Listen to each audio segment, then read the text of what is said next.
Halo, selamat pagi semuanya. Salam sehat selalu untuk kalian di rumah. Oke, khususnya untuk kelas 11 perbankan ya.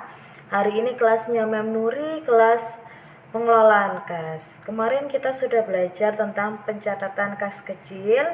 Sekarang kalian belajar tentang pencatatan penerimaan dan pengeluaran kas bank.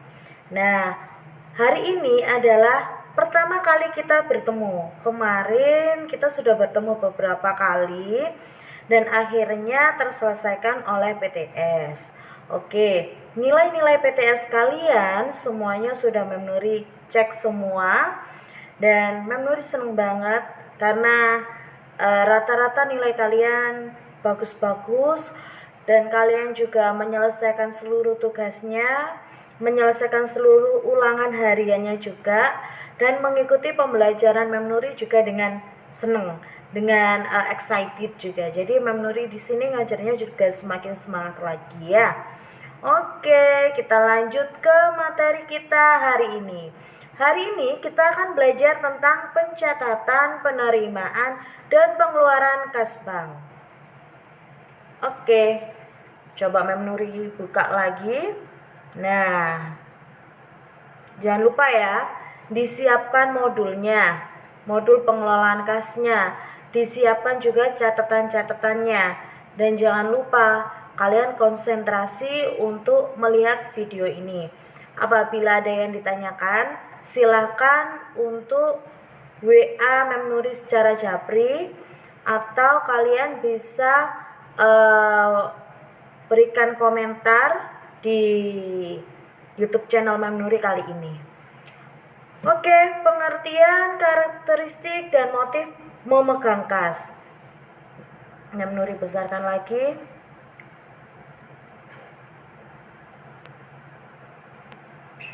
Oke, pengertian kas. Nah, sama halnya dengan kas kecil kemarin, Mem Nuri juga akan menjelaskan kurang lebih sekomponen-komponen ya. Jadi kalian biar tahu, kalian juga biar paham, biar lebih ngerti juga tentang pengelolaan kas sendiri itu seperti apa. Jadi kalian tidak hanya ketika kalian belajar tentang pengelolaan kas, kalian takut nilainya hancur-hancuran, kalian takut gak ngerjakan tugas, gak seperti itu. Tapi kalian belajar pengelolaan kas itu dengan hati, dengan cinta. Jadi ketika kalian belajar apapun mata pelajaran itu tanpa diberatkan keterpaksaan atau merasa berat hati, pembelajaran itu akhirnya bermanfaat untuk kalian. Nah, oke. Pengertian kas. Pengertian kas di sini pembayaran alat tunai yang setiap saat dapat digunakan untuk membiayai berbagai macam kegiatan yang dilakukan oleh suatu lembaga, institusi, atau perusahaan. Nah, untuk karakteristik kas itu ada 4 karakteristik. Yang pertama adalah diakui secara umum sebagai alat pembayaran yang sah. Jelas, harus menggunakan alat pembayaran yang sah. Dan yang kedua adalah dapat dipergunakan setiap saat diperlukan. Yang namanya kas, ketika kita itu memiliki uang kas, setiap waktu, anytime, kita bisa mengambilnya untuk keperluan yang memang dirasa penting, urgent, dan nilainya kecil. Yang poin 3 sekarang, penggunaannya bersifat bebas. Betul.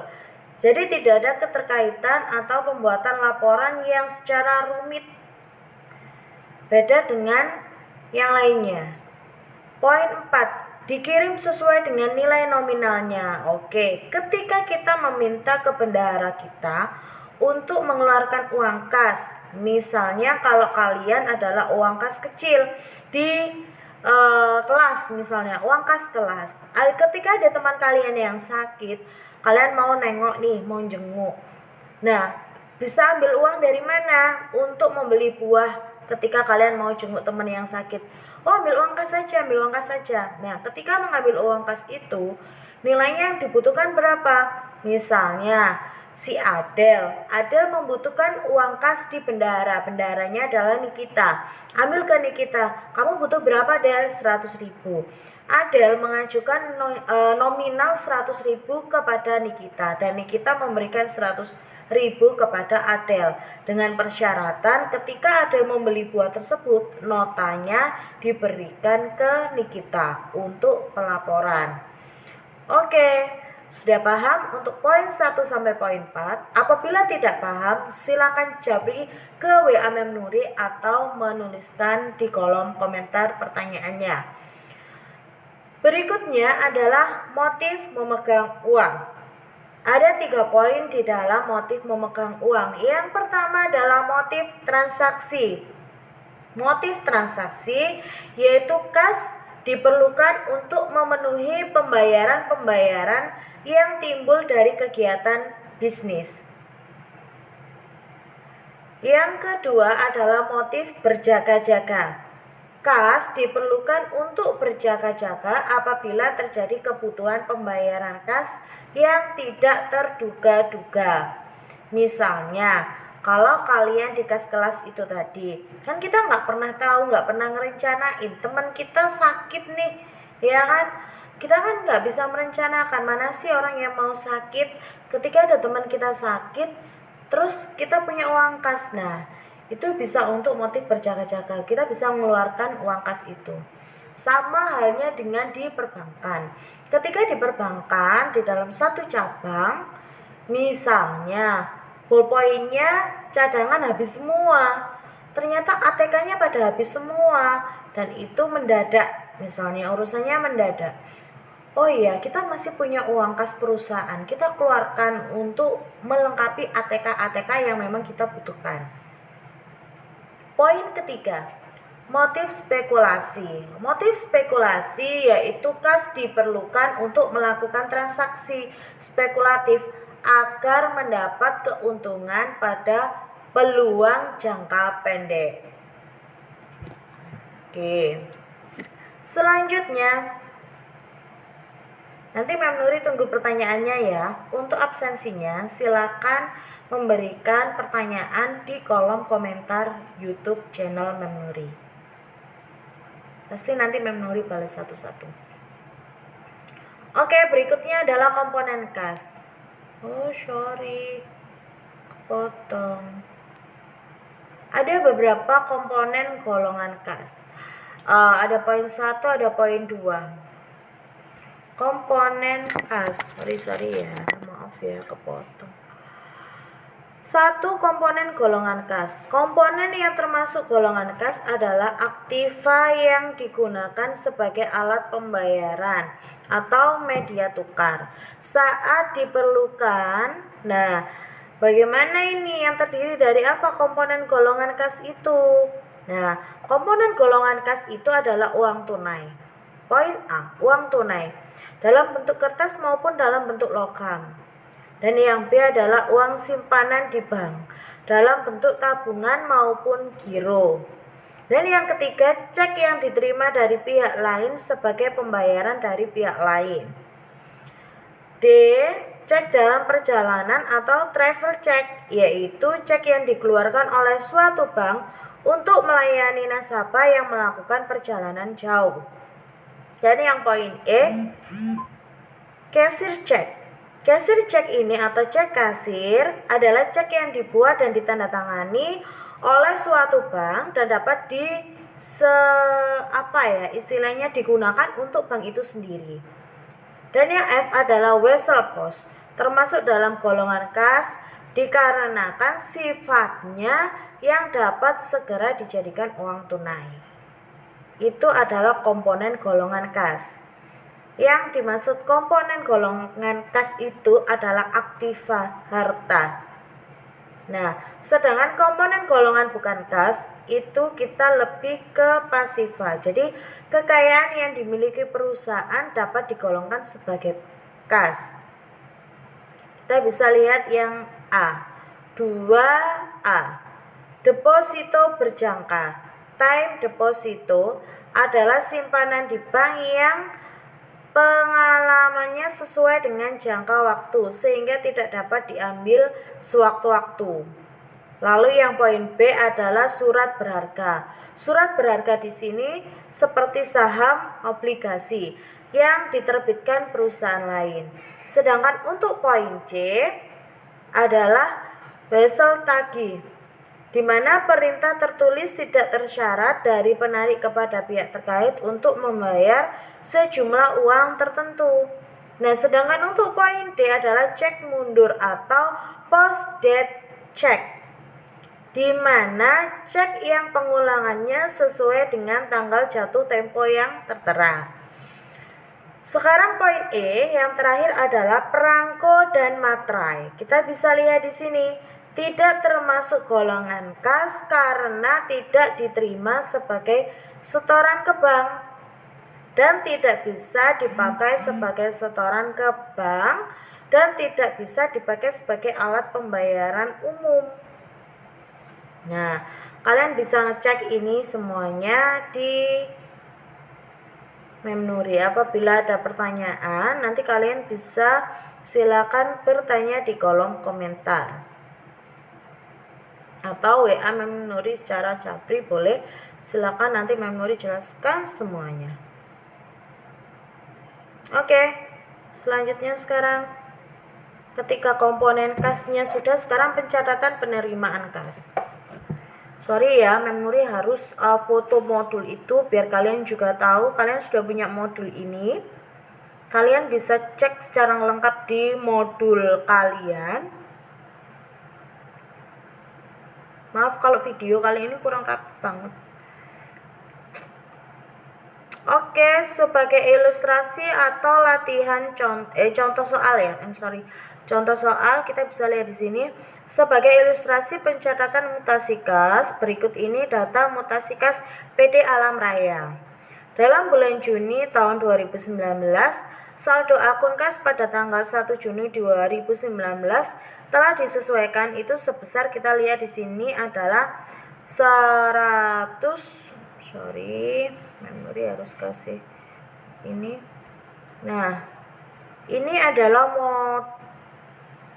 ini adalah tunggu. Ini uang kasnya awalnya adalah 126.458.000 ya. Kalian bisa cek di situ. Nah, penerimaan kas dalam bulan Juni itu. Ketika Juni tanggal 4, penerimaan cek Bank Turi nomor B.00465544 dari PD Jaya untuk pelunasan faktur dengan nomor fakturnya adalah FJ212 seharga 7.500.000. Bukti kasnya nomor BKM-401. Kita cek di sini untuk jurnal penerimaan kasnya. Oke, Memnuri akan memakai bentar ya. Nanti kalian bisa cek di modul kalian. Memnuri pakai tinta sebentar. 4. Nomor bukti BKM-401 betul diterima dari PD Jaya dengan debit kasnya sebesar 7.500. Dengan catatan di sini dia menimbulkan piutang sebesar 7.500. Kita cek di Juni tanggal 4. Penerimaan cek Bank Turi nomor B004654 dari PD Jaya untuk pelunasan faktur. Nah, di sini sebesar 7.500.000. Bukti kas nomor sekian. Nomor akunnya adalah di sini kita tulis 7.500 ya, padahal di situ 7.500, sebenarnya itu 7.500, akan tetapi dalam ribuan rupiah biar lebih simpel. Jadi piutang timbul piutang, jadi debetnya itu adalah kasnya bertambah sebesar 7.500.000, lalu piutangnya sudah dikembalikan kan? Ya, berkurang sebesar 7.500.000. Oke, lanjut. Yang Juni tanggal 5. Penerimaan dari penjualan tunai sebesar 12.600.000. Bukti kas nomor BKM strip 402. Oke, diterima dari tunai. Kasnya dia bertambah, kreditnya juga bertambah penjualan karena ada pemasukan sebesar 12.600.000. Sekarang Juni tanggal 8. Penerimaan cek Bank Arta nomor C.205.452 dari PD Gemilang untuk pelunasan faktur nomor FC-208 seharga 14.800.000. Bukti kasnya tertera di situ.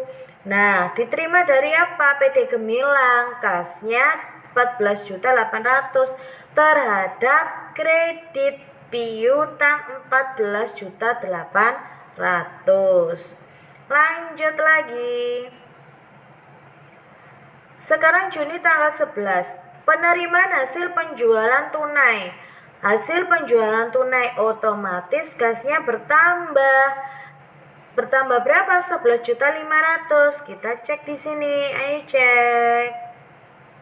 Nah, 11.500.000 kan tunai dari tanggal 11. Oke. Nah, lalu kreditnya terhadap kredit debitnya adalah kasnya dia bertambah. Lalu terhadap kreditnya sebesar berapa? Ya tadi tunai sesuai dengan tunainya 11.500.000. Lanjut di tanggal 12. Penerimaan cek Bank Turi nomor B.0046553 dari Toko Tria untuk pelunasan faktur nomor FC-208 seharga 12.400.000. Bukti kasnya nomor BKM-405. Kalian bisa cek di situ. Oke, Toko Tria kasnya 12.400.000 dengan catatan adalah piutang kreditnya. Sampai tunai PD Gemilang juga sama. Nanti kalau sudah selesai kalian total semuanya. Kalau sudah ditotalkan dari transaksi Juni tanggal 4 sampai tanggal 28 itu sebesar 101.200.000. Nah, untuk debitnya, untuk kreditnya itu kita bisa cek di sini. Penjualannya adalah 41.900.000 dan piutangnya 59.300.000. Nah, wow.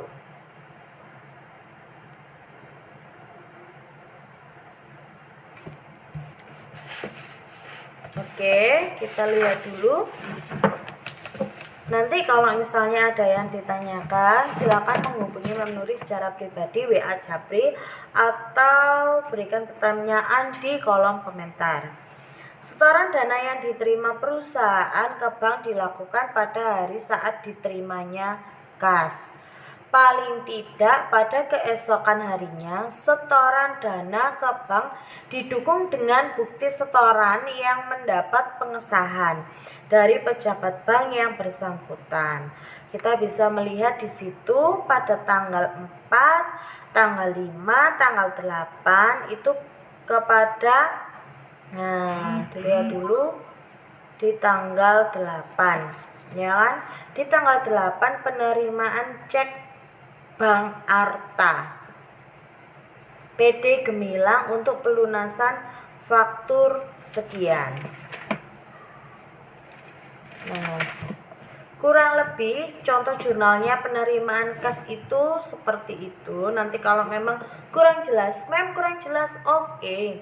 Mem Nuri akan jelaskan serinci-rincinya. Terima kasih sudah bergabung di kelasnya Mem Nuri.